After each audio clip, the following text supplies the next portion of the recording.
வணக்கம். இன்றைக்கி நம்ம பாம்பே சட்னி செய்ய போகிறோம். அதுக்கு தேவையானது முக்கிய பொருள் கடலை மாவு 2 டேபிள் ஸ்பூன் சேர்த்துக்கலாம். இது தண்ணி விட்டு கட்டிப்படாமல் இருக்க நல்லா குழச்சி எடுத்துக்கலாம். நல்லா குழச்சி எடுத்துட்டு ஒரு 200 ml தண்ணி நம்ம எக்ஸ்ட்ரா ஊற்றிக்கலாம்.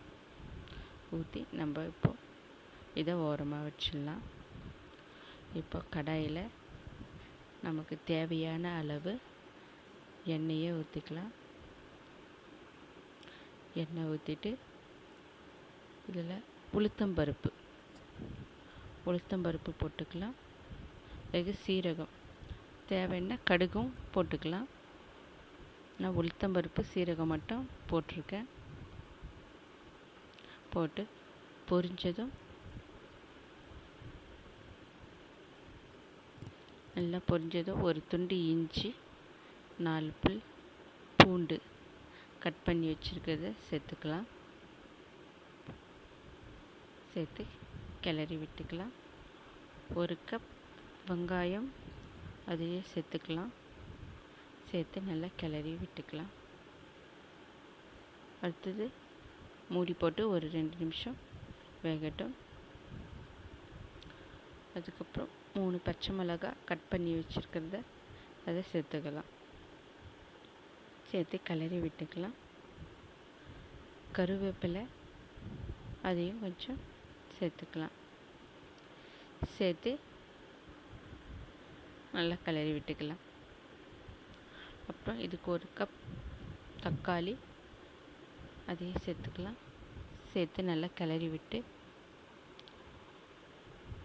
மூடி போட்டுக்கலாம். ஒரு 3 நிமிஷம் நல்லா வேகட்டும்.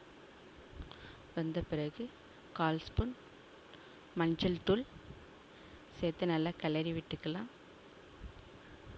அடுத்தது பெருங்காயத்தூள் முக்கியமானது, அதையும் சேர்த்துக்கலாம். சேர்த்து நல்லா கிளறி விட்டுக்கலாம். நம்ம கலந்து வச்சுருந்த கடலை மாவு சேர்த்துக்கலாம். சேர்த்து நமக்கு வேணும்னா தண்ணி எக்ஸ்ட்ரா சேர்த்துக்கலாம்.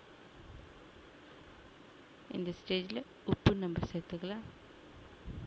சேர்த்து நல்லா கிளறி விட்டுக்கலாம். கிளறி விட்டு மூடி போட்டு ஒரு 10 நிமிஷம் நல்லா கொதிக்கணும். ஸ்லோ ஃப்ளேம்லேயே நல்லா கொதித்து வரணும். நல்லா கொதிச்சிடுச்சு. அதுக்கப்புறம் கொத்தமல்லி முக்கியமானது. இது லாஸ்ட்டில் இறக்கும் போது கண்டிப்பாக கொத்தமல்லி போட்டே ஆகணும். அப்போ தான் நல்லாயிருக்கும். போட்டு நல்லா கிளறி விட்டு இறக்கிக்கலாம். இது தோசை, சப்பாத்தி, பூரி, இட்லி எல்லாத்துக்கும் இது ரொம்ப நல்லா இருக்கும். இந்த சட்னி பாம்பேயில் தள்ளுவண்டி கடையில் இது அதிகமாக இருக்குமா. பாம்பே சட்னி ரெடி. தேங்க்யூ.